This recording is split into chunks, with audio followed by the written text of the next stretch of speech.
Pour le coup, hier soir, on a bien rigolé avec la défaite de Marseille, mais il s'est passé quelque chose de beaucoup plus important que ça en tant que supporter du Paris Saint-Germain.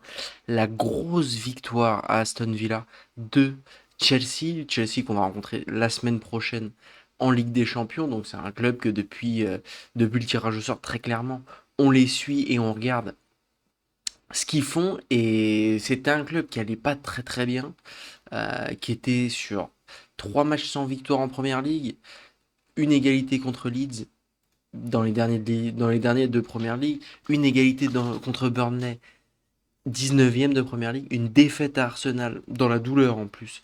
Bon, là c'était premier de première ligue, et donc là c'était un peu leur match de vérité, leur match pour se relancer, et malheureusement, ils ont réussi à se relancer avec une performance tout simplement exceptionnelle de João Pedro. Et si c'était lui, le joueur qui allait nous éliminer, en tout cas je ne le souhaite pas, mais on voit à quel point il est très bon et à quel point c'est une star. On en parle beaucoup moins que par exemple qu'un Lamine Yamal ou autre, parce que bon, bah, il est dans un plus petit club, il est dans un club qui n'empêche que 5e de première ligue, mais il fait quand même des trucs de dingue cette année et depuis qu'il a rejoint Chelsea.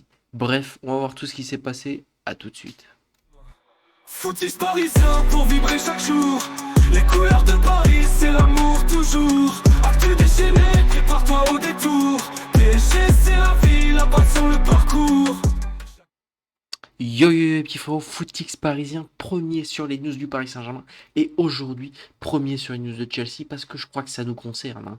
Je crois qu'on a un match, euh, tout simplement, ce Paris Saint-Germain, Chelsea, de la semaine prochaine. Et aussi dans 2 semaines, hein, ça va de soi avec le match retour, qui, je pense, est dans toutes nos têtes, les supporters parisiens. Je me fais tous les scénarios possibles. Est-ce que c'est possible qu'on puisse se faire redéfoncer comme on s'est fait défoncer en Coupe du Monde des clubs? On devrait être bien plus en forme, bien plus préparé que pendant cette finale de Coupe du Monde des clubs où très clairement on était arrivé complètement usé, complètement fatigué. Mais là on va plutôt se voir un petit peu, se renseigner sur ce qui s'est passé sur ce Chelsea Aston Villa 4-1, victoire 4-1 de Chelsea, qui en plus de ça a commencé par se prendre un but de Luis. Attendez, on va le voir parce que pour le coup, quand il y a des buts comme ça se regarde. Petite Madjer. Oh là là là là là là là là là là là. À la 2e minute, bon, là il sourit, je pense à la fin du match, ça souriait un peu moins. Aston Villa qui est pas non plus dans la forme de sa vie, parce que c'est aussi intéressant de voir ça. Euh, Savoir ce que vaut cette victoire. C'est pas parce qu'il gagne 4-1 un match contre un club du top de Première Ligue que ça veut dire que Chelsea est en très grande forme. Non, pas forcément. Aston Villa qui était à un moment donné, si je dis pas de conneries, même deuxième de Première Ligue. Oui, ils étaient même deuxième de Première Ligue, à égalité avec Manchester City. Euh, mais bon, Aston Villa qui depuis quelques semaines commence à flancher avec ce nul face à Leeds. Chelsea aussi qui a fait nul face à Leeds. Leeds qui comme fait perdre des points à des grosses équipes visiblement. Cette défaite à Wolverhampton, et là pour le coup là c'est une boulette. Parce que tu perds contre le dernier de Première Ligue, c'est très relou. Et là ensuite cette défaite à Chelsea qui est ton concurrent direct pour la Ligue des Champions. Pour être tout à fait honnête avec vous, je pense qu'Aston Villa, de toute façon on le sait, hein, Unai Emery malheureusement dans les grands moments, ça devient compliqué au niveau du coaching. On l'a vu parce que mine de rien, on l'a pas trop critiqué l'année dernière quand le match contre le Paris Saint-Germain, parce que c'était une grande performance d'Aston Villa, etc. Mais dans les dernières minutes, etc., est-ce que le coaching n'a pas pêché? Bon, bref, de toute façon, on va pas refaire l'histoire. On ne peut pas vraiment savoir. En tout cas, Aston Villa qui n'est pas non plus très en forme, mais bon, Chelsea qui retrouve le chemin de la victoire avec quelle performance de Joao Pedro. Triplé, le mec il a 18 ans. Ça fait 6 mois qu'il est en. 6 mois, bon maintenant bientôt un an qu'il est en première ligue. Le mec il te fait déjà une saison de dingue. 17 buts, 5 passes décisives. Je crois que Chelsea tient son attaquant. Je crois que honnêtement, est-ce qu'on peut se renseigner sur son cas? Combien ça vaut un Joao Pedro? Parce que là, un joueur de ce calibre-là à 17 ans, à 18 ans, j'en vois qu'un seul autre dans le monde, c'est Lamine Yamal. Un attaquant aussi bon à 18 ans, et puis en plus le pire c'est qu'on n'en parle pas beaucoup, hein. On n'en parle pas beaucoup les gars. ouh là là, ça va être ça peut nous faire des dégâts. Ça peut nous faire des dégâts, surtout que pendant ce match-là, il y en a un autre qui a retrouvé le chemin des filets, et on va voir ça tout de suite, c'est Cole Palmer. Et on sait à quel point un Cole Palmer en forme, ça peut faire beaucoup de mal. Ça nous a d'ailleurs fait beaucoup de mal en finale de Coupe du Monde des clubs. Bon, là, c'est pas non plus un but exceptionnel, hein. Bon, faut le marquer quand même. Voilà, petite célébration de Cole Palmer, on connaît. Par contre, faut parler d'un truc sur Cole Palmer. Oh, qu'est-ce qu'il est moche. Non, t'as tout, mais t'as pas ça en tout cas, Cole Palmer. Ça, tu ne l'auras pas. Bref, c'est pas l'important du soir. Euh, du coup, Chelsea qui corrige simplement et purement Aston Villa.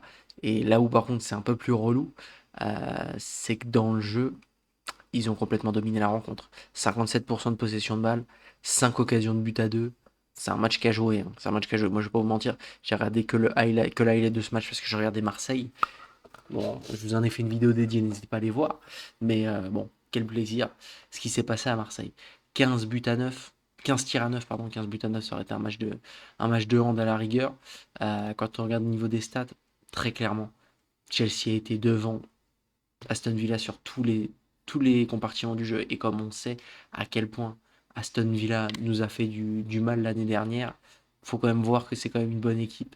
Il va falloir se méfier, vraiment se méfier de cette équipe de Chelsea je dirais que bon, c'est beaucoup plus de qualité que Marseille, mais cette année, Chelsea, et en fait même depuis quelques années, c'est, à l'image de Marseille, capable du pire comme du meilleur. Ils sont capables de gagner une Coupe du Monde des clubs, mais ne pas se qualifier en Ligue des Champions. Vous voyez ce que je veux dire, quoi. Les mecs, ils sont capables de te faire troisième de Première Ligue, mais se rater sur des gros matchs. Là, donc, en fait, euh, si ça se trouve, même on va perdre à l'aller, les battre au retour. Là, c'est vraiment une équipe qui manque de constance, vraiment qui manque de constance. Et pareil, un truc assez important qui s'est passé pendant ce match, c'est Wesley Fofana qui sort sur blessure. Bon, on ne sait pas si c'est grave, on verra bien d'ici des prochains jours, mais Wesley Fofana qui revenait très très fort, qui nous a fait des très belles performances. D'ailleurs, je pense, est-ce qu'il va être appelé en bleu? On verra fin du mois de mars. Mais voilà, en tout cas, si, bah, pas s'il est blessé en tout cas. Mais Wesley Fofana, qui pourrait être blessé, qui est un peu le patron de cette défense de Chelsea. Est-ce que ça peut pas être un coup dur pour Chelsea? En tout cas, on l'espère, hein. Je lui souhaite pas de mal parce que bon, déjà il est français, puis en plus on ne souhaite pas de mal aux gens. Mais en tout cas, ça serait bien pour nous, en tout cas supporters parisiens, s'il pouvait rater ce match tant il est bon et tant il a des qualités. Bref, voilà, petite vidéo pour vous parler de la victoire de Chelsea contre Aston Villa euh, hier soir en Première Ligue. N'hésitez pas à me dire ce que vous en pensez. Si vous êtes confiant pour le match du Paris Saint-Germain contre Aston Villa aussi, contrairement à ça, vous êtes pas confiant. Moi, je vais pas vous mentir, je suis pas très très confiant. N'hésitez pas à liker, partager, vous abonner. On approche des 200 abonnés. Voilà. Il en manque plus que 14. Si tu t'abonnes, il en manquera plus que 13. Et plus que 12, plus que 11. Et puis on peut faire les 200 abonnés avant la fin du week-end. Voilà. Bon allez, n'hésitez pas à me dire ce que vous en pensez. Ciao ciao les gars.